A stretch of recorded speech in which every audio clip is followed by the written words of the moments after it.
Man, what we witnessed on Monday Night Football was exactly why you can never count out any team in the NFL.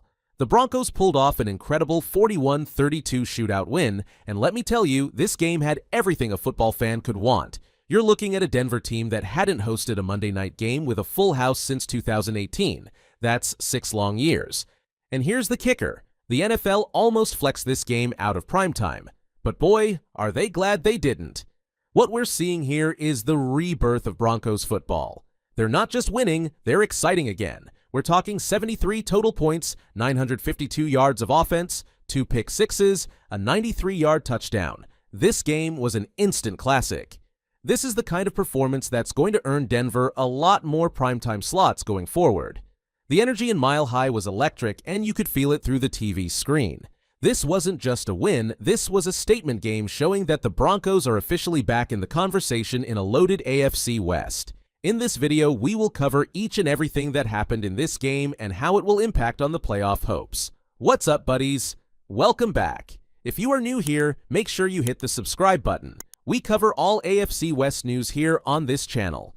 Let's talk about the quarterback play in this one. We saw both QBs combine for a staggering 791 passing yards, plus another 171 yards on interception returns, totaling 962 yards through the air. 5 touchdown passes and 5 interceptions. This game was like being drunk and hungover at the same time. But let's talk about what really made this game special. The Broncos scored first in what turned out to be the only normal drive of the entire game. And then there's the Jerry Jeudy storyline. Man, this was his revenge game. Before the game, he straight up said, "I just want to go back there and whip their ass." And boy, did he deliver. With Riley Moss out, Jeudy absolutely feasted against backup corner Levi Wallace. I mean, Jeudy was running by him all night. There was more separation there than between church and state. The numbers tell the story. 9 catches, 235 yards, and a touchdown. That's the most receiving yards by any player against their former team, actually beating Terrell Owens' record. Though as far as revenge games go, it did come with a loss. Now, let's dive into some of the defensive coaching decisions that shaped this game. Vance Joseph has been having a stellar redemption season as the Broncos' defensive coordinator, but one particular stat stands out.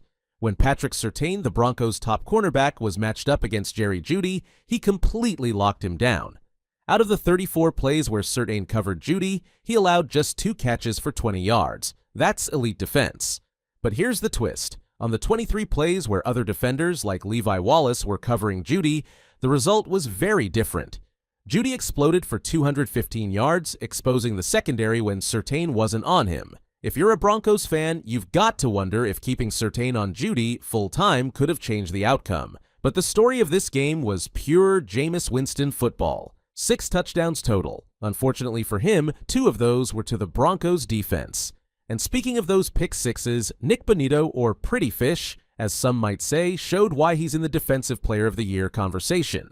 With 11 sacks already this season, he showed off his speed by taking that interception 70 yards to the house. A true Casa Bonitto moment.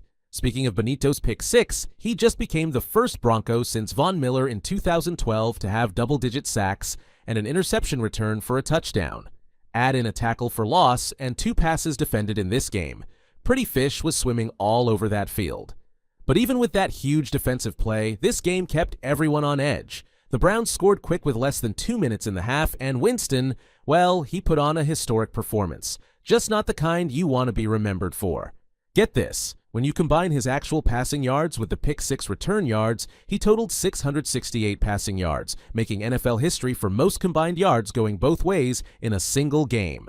And it could have been even more. Jerry Jeudy actually saved some stats by making a tackle on that final interception, or else the Broncos defense would have had over 200 return yards on the night.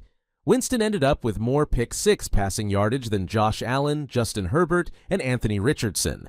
But let's talk about that play, the 93-yard touchdown to Marvin Mims.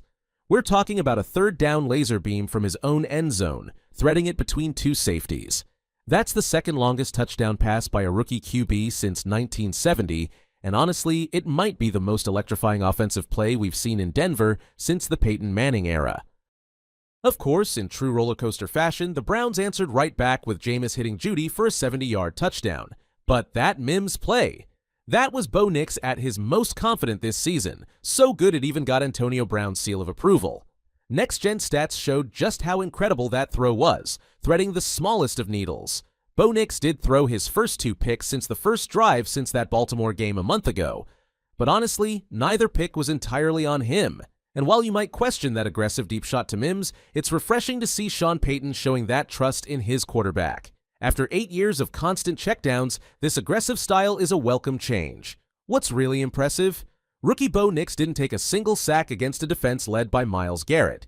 He engineered the game-winning drive and kept his connection hot with Courtland Sutton, who put up another 100-yard game. Those two have developed some serious chemistry. Now, while some say this Broncos offense is too lateral and dink and dunk, this game showed the opposite. If anything, they might have been too aggressive. The ground game with Jaleel McLaughlin and Javonte Williams was working, combining for 96 yards on 17 carries. McLaughlin was especially hot in the third quarter, might have scored if not for an uncalled face mask. Speaking of calls, there were some head-scratchers in this one. That missed false start on Wyatt Teller on 4th and 1. Even Jameis Winston, who once thought Bruce Arians was black for several years, saw that one. Former Bronco Chris Harris Jr. called it on Twitter. This defense is bringing back memories. Not quite the 2015 unit, but more like that 2012 defense with its elite edge rusher and opportunistic secondary. For perspective, that 2012 squad had 6 touchdowns in 16 games. After this, fans started comparing the 2024 Broncos and their legendary 2015 Super Bowl winning team, especially on defense. While the 2015 squad was renowned for its dominance, this year's Broncos have already recorded 4 defensive touchdowns, closing in on the 6 scored by that iconic unit over the entire season. And while we mentioned Bonitto's big night, we've got to talk about Jaquan McMillian. That final pick 6 wasn't just about Winston making a mistake. That was an elite play by McMillian when it mattered most. The Broncos were only up by 2 points late in the 4th, and everyone was nervous about giving up a field goal or touchdown to lose it. Instead, McMillian stepped up huge. Even after that pick 6, the Browns tried to make it interesting, but Cody Barton sealed the deal with the final interception. Look at where this puts the Broncos now. 8-5, winners of 3 straight, current 7th seed in the AFC playoffs with a 2-game lead over the Colts, and NFL.com giving them a 76% chance to make the playoffs. The Broncos have a bye in Week 14, followed by crucial matchups against the Indianapolis Colts, Los Angeles Chargers, Cincinnati Bengals, and Kansas City Chiefs. These games will be pivotal in determining their playoff fate. Notably, the upcoming game against the Colts is particularly significant. A victory could bring them within 1 win, and a Miami Dolphins loss, of clinching a playoff berth. This team is on the verge of their first winning season since 2016 and their first playoff appearance since Super Bowl 50.